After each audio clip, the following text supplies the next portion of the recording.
Amado irmão, amada irmã, saúde e paz. Nesta primeira sexta-feira deste mês de agosto, mês vocacional, a celebração da transfiguração do Senhor nos deve interpelar profundamente, necessitados de transfigurar-nos para em nós recuperar as autênticas feições de filhos e filhas de Deus. Naquele tempo, Jesus tomou consigo Pedro, Tiago e João e os levou sozinhos a um lugar à parte sobre uma alta montanha e transfigurou-se diante deles. Suas roupas ficaram brilhantes e tão brancas como nenhuma lavadeira sobre a terra poderia alvejar. Apareceram-lhe Elias e Moisés e estavam conversando com Jesus. Então Pedro tomou a palavra e disse a Jesus: Mestre, é bom ficarmos aqui. Vamos fazer 3 tendas, uma para ti, outra para Moisés e outra para Elias. Pedro não sabia o que dizer, pois estavam todos com muito medo. Então desceu uma nuvem e os encobriu com a sua sombra, e da nuvem saiu uma voz: Este é o meu filho amado, escutai o que ele diz. E de repente, olhando em volta, não viram mais ninguém a não ser somente Jesus com eles. Ao descerem da montanha, Jesus ordenou que não contassem a ninguém o que tinham visto, até que o Filho do Homem tivesse ressuscitado dos mortos. Eles observaram esta ordem, mas comentavam entre si o que queria dizer ressuscitar dos mortos. Meu irmão, minha irmã, Pedro, então, nesta cena, toma a palavra e disse a Jesus: Mestre, é bom ficarmos aqui. Vamos fazer 3 tendas, ele propõe. Uma para ti, para Moisés e para Elias. Foi quando então desceu uma nuvem e os encobriu com sua sombra. Veio uma voz da nuvem. Esta é a voz a ser escutada. Este é o meu filho amado, escutai o que ele diz. Iluminador é o que nos vem dito nos sermões de São Pedro Venerável, um abade. Nele, a claridade celeste refugiu sobre a terra. A luz verdadeira iluminou as trevas, o fulgor divino se tornou visível, embora corporalmente aos olhares dos homens. Hoje, o sol eterno, afastando um pouco a escuridão da fraqueza humana, espalhou seu brilho luminoso que se irradiou de modo admirável, milagre novo e estupendo, por meio de um corpo humano ainda mortal.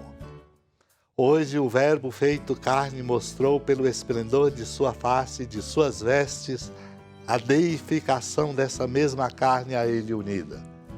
Este é o meu filho, diz o Pai. É certo que eu tenho ainda muitos outros filhos, nascidos pela graça, mas este meu filho foi gerado segundo a natureza. Aqueles são meus filhos no tempo, este é o meu filho antes de todos os tempos. Os demais filhos foram criados, mas este eu gerei. Ele foi de tal maneira gerado que é o unigênito, e se é o unigênito é por ser de minha substância e não há mais outros, pois ele é o único gerado. Irmãos e irmãs, deixemo-nos tocar por esta compreensão para nos sustentar na força do amor e transformar a nossa vida, fazendo de nós instrumentos do amor de Deus, em seu nome, em missão, no coração do nosso mundo. Senhora da piedade, Mãe Virgem do Cristo Deus. Lembrai-vos, ó piedosíssima Virgem Maria, que nunca se ouviu dizer que alguém daqueles que, tendo recorrido à vossa proteção, implorado a vossa assistência e reclamado o vosso socorro, tenha sido por vós desamparado.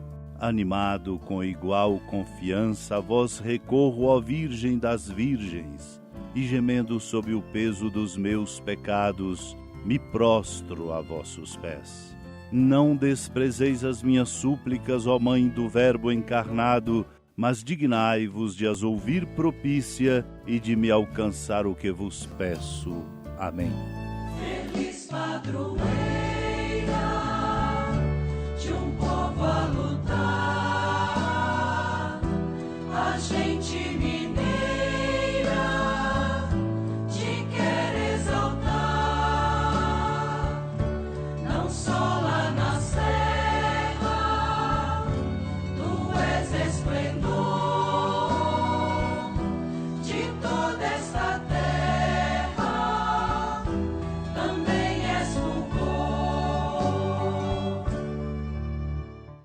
Amado irmão, amada irmã, com a alegria do Santuário Basílica da Padroeira do Estado de Minas Gerais, a Senhora da Piedade, que da sua casa de clemência e bondade nos acompanha e nos abençoa do alto da serra, magnífica arquitetura divina, a bênção de Deus, amor misericordioso. Pai, Filho e Espírito Santo desça sobre sua família, proteja sua casa, sustente sua vida, fecunde o caminho missionário de nossa igreja, nos encha de sabedoria e permaneça conosco para sempre. Amém.